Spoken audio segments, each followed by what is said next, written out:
Kilborn. On this week's news, we talk about new policies on painting the rock, how sports funding has been affected due to COVID, and Natalie tries to make a turkey. Your WKHS News begins now.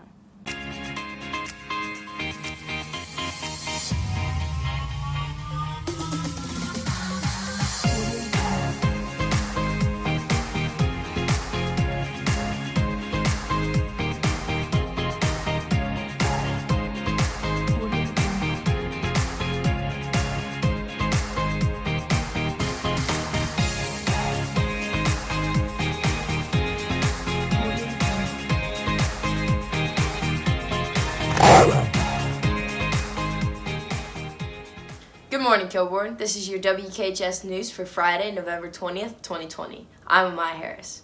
Painting the rock has been a tradition in our school for many years. However, due to our administration's new rules, we're unable to carry on this tradition this year. Yasmin Saeed and Rachel Bergen explain the rules when it comes to painting the rock. At Worthington Kilborn and Thomas Worthington, the rock has been very popular lately. Students paint over it with things that correspond to important events that will happen or has happened. I'd probably paint stay safe on the rock since COVID is a big thing right now. I would paint a fat picture of my face on the rock. I would paint like the sports that are playing that week and who they're playing. If I were to paint the rock, I would paint for sporting events coming up or for holidays like Christmas and Thanksgiving to get everyone excited. But all of this leads to one single question: what is the real purpose of the rock? So a lot of schools have spirit rocks to celebrate, promote, display positive messages for teams, sports, clubs, individuals. So it's a way to rally the community and show school spirit. And it's a way to concentrate it on one area that's well-defined and known. Also, alumni get really excited about it. So after your school's established for a bit, and I know you guys are starting to experience this too, you end up with alumni who every time there's a reunion will come back and paint the rock with their year or a message or something like that. So it's really intended to be kind of a central point of school pride and community pride. I think that the purpose of the rock is to show awareness and bring light to underground things. The purpose of the rock is to show school spirit. To get the students excited for events coming up and to show school spirit. I think the purpose of the rock is to support the school and sports organizations. To be respectful to both schools, knowing what kind of things that are and aren't allowed to paint over the rock is important. I think that's the intent, is to paint the rock. We try to stay away from things that could be divisive. So hate speech, derogatory language, or things like that. And remember, Spirit Rock is about unity and bringing people together for a common cause. So try to have a central location for that so that people can express themselves. We expect students to paint them and for them to be refreshed and not stagnant. We don't want messages to stay on there for extended periods of time. We'd like for JSA club or choir or the football team, whomever, to have access and be able to carry their messages. Yeah, we're kind of in the same boat. And one thing that's a little different about our rock is that it's in a pretty prominent location. So we have more trouble at our school with the rock and the fences. People like to put messages in fences with cups, which I'm not sure if that's a thing at Kilborn or not. And they like to paint the rock with messages that are sometimes not school related. And so it's been tough for us because it's our property. It is not our message. And so when there's a message that's divisive or inappropriate, people kind of say to us, "Are you endorsing that?" Like, no. Who gave permission to have that message up? Nobody. Like somebody showed up at 1 a.m. and painted it, or somebody at 4 p.m. put cups up or put stuff in our front yard. And so we spend a lot of time managing the messages. And frankly, this summer, it got pretty interesting and heated between our two schools.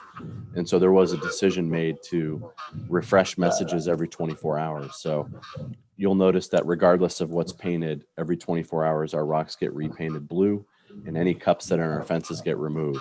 In the past, inappropriate messages used to get painted over the rock, but now those aren't the only messages getting painted over.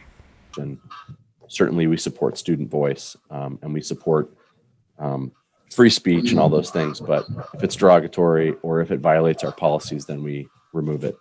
So kind of interesting. Again, it's hard to pick and choose what might be political or what might be divisive or what might be, derogatory. Sometimes that's a little easier, the derogatory language, because it's so explicit. But those are the things, because it was so difficult to, mitigate some of them or to paint over parts. We just made that practice to paint over all messages right now. I think in past years, it was the practice to paint over things that were vulgar and divisive. So only recently have they become political, and recently, like March, April, May, like they became political and understandable.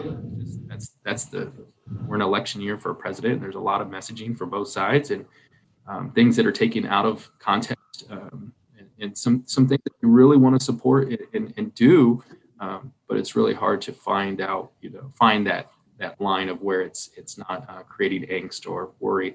We don't want to do that in schools. We don't want to create hostile environments for any groups of people. So we try to make sure that we're neutral in some respects in that regard, and that the neutrality is like painting over them and making them blue every day. Both schools have blue in their colors, and that seems pretty easy to do. This has been Yasmin Saeed and Rachel Bergen, WKHS News. With Thanksgiving right around the corner, on today's news, we thought we'd try something new. Let's watch our director, Natalie Held, make a turkey.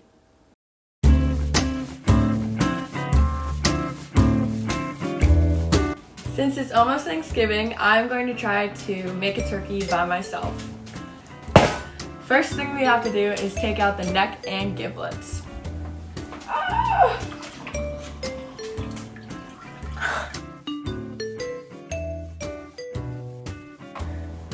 Ew! Now that we removed everything from the turkey, we have to dry it.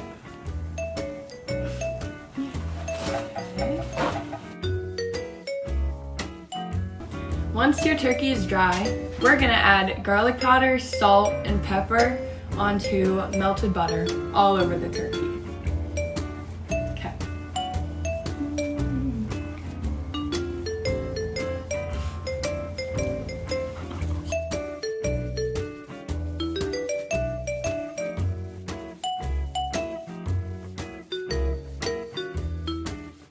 Here is the final product after putting seasoning and butter on it. We're putting this in the oven for 3.5 hours. 3 hours later. Oh, yeah. Ooh.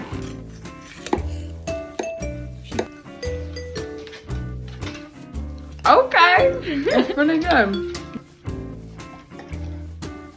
That was my first time ever cooking a turkey, so I think I did pretty good for it. And it was actually really easy, and it turned out really good, even though the butter didn't stick very well. 10 out of 10, I think you should try.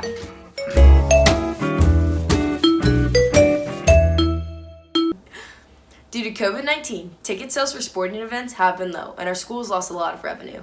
Jack, Tess, and Harrison go into more depth on this topic.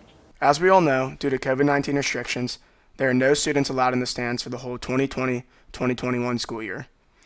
Only a limited amount of close family is able to be in attendance.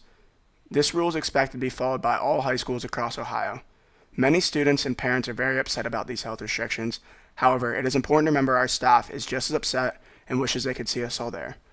Not only do the staff feel bad for our students, but our sports departments are taking hard losses in revenue as well. Mr. Todd tells us more about the lost revenue due to limited ticket sales. Right now, we are anticipating about a $100,000 decrease in revenue throughout the school year based on the limited ticket sales. How big of a fundraiser was Pancake Day for Worthington Sports? Pancake Day generally generates about $40,000 for Worthington Athletics, and so not having that last year really affected our booster groups and what they're able to do to support our teams. I'm not sure we're able to make up the lost revenue. It's more on the other side of things where we've cut spending and tried to hold back on some of the purchases that we typically make in a general year. We all hope to see the students' faces in the stands soon. This has been Harrison Klein, Jack Wasick, and Tess Petrucci, WKHS News.